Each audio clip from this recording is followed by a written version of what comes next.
446 میں آ کر شیعوں کی حکومت کو ختم کیا طغرل بیگ سلجوقی نے۔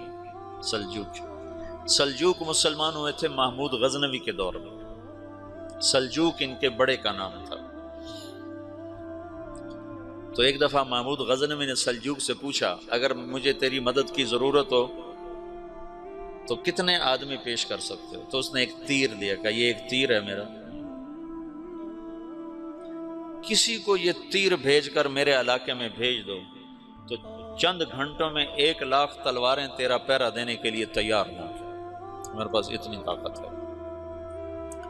تو یہ سلجوق کی نسل میں تھا طغرل بیگ۔ اللہ تعالیٰ نے جب عرب زوال کا شکار ہو گئے اور ضعف کا شکار ہو گئے، جیسے بڑھاپے کا کوئی علاج نہیں، جب قوموں پہ زوال آتا ہے تو اس کا بھی کوئی علاج نہیں، پھر اور قوم کو جگہ ملتی ہے۔ جیسے بڑھاپا ایک فرد پہ آتا ہے، ایسے بڑھاپا قوم پہ آتا ہے۔ قوم کا بڑھاپا جوانی میں نہیں لوٹ سکتا، جیسے فرد کا بڑھاپا جوانی کی طرف نہیں لوٹ سکتا، قوم کا بڑھاپا جوانی کی طرف نہیں لوٹ سکتا، کوئی علاج نہیں، نئی نسل کا آنا ہی علاج ہے۔ تو عرب دھل چکے تھے، 600 سال بہت ہوتے ہیں حکومت کو، اپنی صفات گم کر چکے تھے، اب نئے خون کی ضرورت تھی۔ طغرل بیگ پہلا شخص تھا جس نے آ کر اہل سنت والجماعت کو استحکام بخشا، شیعوں کی حکومت کو ختم کیا، بغداد سے، شام سے، ان سارے علاقوں سے۔ صلاح الدین ایوبی نے اسماعیلی شیعہ کی حکومت کو ختم کیا، مصر۔ العاضد ان کا آخری خلیفہ تھا۔ صلاح الدین ایوبی نور الدین زنگی رحمۃ اللہ علیہ کا پروردہ تھا، اس کا دوست تھا، اس کے دوست بھی تھا، بچہ بھی تھا اس کے سامنے، زیادہ لکھنے پڑھنے کا شوق تھا۔ پھر اللہ تعالیٰ نے اس سے کام لیا اور اس کو مصر کا گورنر بنا کے بھیجا، مصر کی مدد کے لیے بھیجا۔ تو وہاں اس نے صلاح الدین ایوبی نے وہاں ختم کیا، طغرل بیگ نے یہاں ختم کیا۔ تو پھر سلجوق جو تھے نا یہ اقتدار میں آئے، ادھر ختم ہو گئی سلطنت بنو عباس کی، مصر ایک چھوٹی سی ترکوں کی سلطنت۔ تو اللہ تعالیٰ پھر مرکزیت کے لیے ایک نظام چلایا، دو لشکر آپس میں لڑ رہے ہیں ایک میدان میں، ایک جنگلی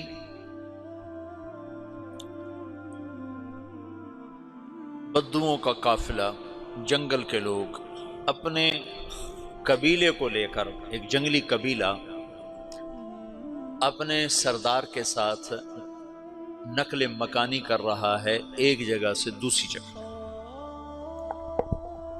اللہ کا نظام کہ یہ لوگ چلتے چلتے چلتے اس وادی میں پہنچ گئے جہاں جنگ ہو رہی ہے، دو لشکر آپس میں لڑ رہے ہیں۔ جب یہ وہاں پہنچتے ہیں تو ایک لشکر کے قدم اکھڑ رہے ہیں اور دوسرا غالب آ رہا ہے۔ ان کو نہیں پتا شکست کھانے والے کون ہیں اور فتح پانے والے کون ہیں، ان کو نہیں پتا۔ اس جنگلی قبیلے کے سردار کا نام بھی طغرل ہے، طغرل۔ تو یہ سردار کہتا ہے جو شکست کھا رہے ہیں ان کی مدد کرو، کچھ پتہ نہیں کون ہے، کہتا جو شکست کھا رہے ہیں ان کی مدد کرو۔ تو 400 وحشی جنگلیوں نے فاتح لشکر کے پیچھے حملہ کر دیا۔ وہ تو ایک کافی ہوتا کہ 400 دوڑ جب تلواریں پڑیں تو چند لمحوں میں نقشہ بدل گیا، بھاگنے والے جم گئے اور جمنے والے بھاگ پڑے۔ جب جنگ ختم ہوئی تو شکست خوردہ لشکر کے بادشاہ نے ان کو بلایا، اسے پوچھتا ہے مجھے جانتے ہو میں کون ہوں؟ کہا نہیں۔ کہا تو تم نے میری مدد کیوں کی؟ کہا انسانی ہمدردی کی وجہ سے، تمہیں شکست ہو رہی تھی اس لیے تمہاری مدد کی۔ پھر اس نے اپنا تعارف کرایا، میں ہوں سلیمان سلجوقی، ترکی کا بادشاہ۔ مسلمانوں کا لشکر تھا اور تاتاریوں سے شکست کھا رہا تھا، تاتاری فتح پا رہے تھے، مسلمان شکست کھا رہے تھے۔ تو وہ اللہ کی غیبی مدد بن کر آئے، تو وہ اس سے کہتا ہے میرے ساتھ رہنا پسند کرو گے؟ تم نے میرے اوپر احسان کیا ہے، میں اس کا بدلہ دینا چاہتا ہوں، میرے ساتھ رہنا پسند کرو گے؟ کہنے کا کر لوں گا۔ تو اس کو لے کر ترکی آیا، اور استنبول اس وقت روم کی حکومت میں تھا، اسے فتح کیا اس تغرل کے آگے چوتھے پانچویں پڑپوتے محمد فاتح نے۔ تو یہ استنبول ہے، یہ ترکی ہے، بیچ میں ایک چھوٹا سمندر ہے، یہاں ایک جاگیر ہے۔ تو سلطان سلیمان کہتا ہے یہ جاگیر تجھے وقف ہے، ادھر سے رومی مجھے تنگ کرتے ہیں حملے کر کر کے، تو میرا دفاع کرتے رہنا، یہ جاگیر تیری۔ اس جاگیر پہ اس نے اپنے قافلے کو آباد کر دیا، اپنے قبیلے کو، اور ایک چھوٹی سی حکومت بنا لی، جو ایک صوبہ سمجھو، سلمان سلجوقی کا وہ ایک چھوٹا سا صوبہ ہے۔ وہاں جب یہ رہ پڑا تو پھر یہ ایک شیخ کے بیعت ہوتا ہے، وہاں شیخ طریقت ہے، ان کے یہ بیعت ہونے جاتا ہے، وہ اس کو رات اپنے پاس ٹھہراتا ہے، تو ایک کمرے میں ان کو ان کا خادم ٹھہراتا ہے۔ یہ جب کمرے میں جاتا ہے تو سامنے دیوار میں طاقچے پر قرآن پڑا ہوا ہے، تو یہ تغرل بیگ کہتا ہے یہ کیا ہے، یہ کیا ہے؟ تو وہ خادم کہتا ہے یہ کتاب اللہ ہے، قرآن ہے۔ اچھا، وہ اس کو وہاں چھوڑ کے باہر چلا جاتا ہے۔ وہ دیہاتی آدمی، جنگل کا رہنے والا، پہلی دفعہ زندگی میں قرآن دیکھا، وہ کہتا ہے یہ قرآن ہے، اللہ کی کتاب ہے، میں اللہ کی کتاب کے سامنے سو جاؤں، کتنی بے ادبی ہے۔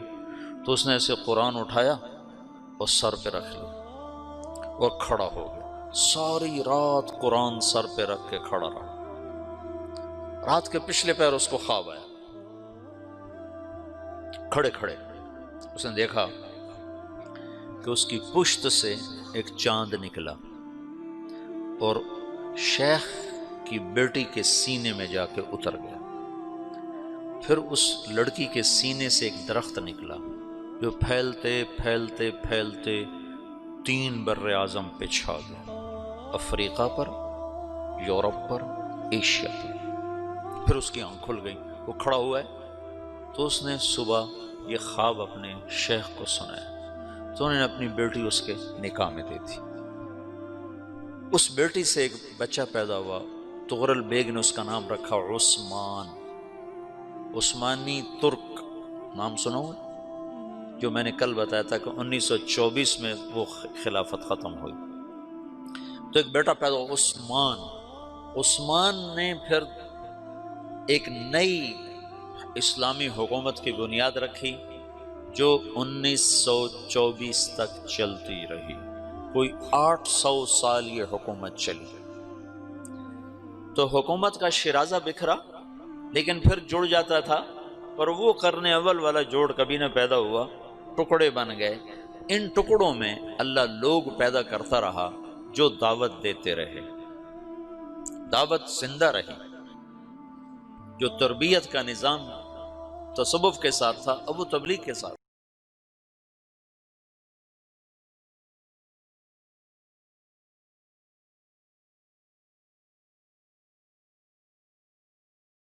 اب اپنے شیخ کو سنایا، تو انہوں نے اپنی بیٹی اس کے نکاح میں دے دی۔ اس بیٹی سے ایک بچہ پیدا ہوا، تغرل بیگ نے اس کا نام رکھا عثمان، عثمانی ترک نام سنا ہوا، جو میں نے کل بتایا تھا کہ 1924 میں وہ خلافت ختم ہوئی۔ تو ایک بیٹا پیدا ہوا عثمان۔ عثمان نے پھر ایک نئی اسلامی حکومت کی بنیاد رکھی جو 1924 تک چلتی رہی، کوئی 800 سال یہ حکومت چلی۔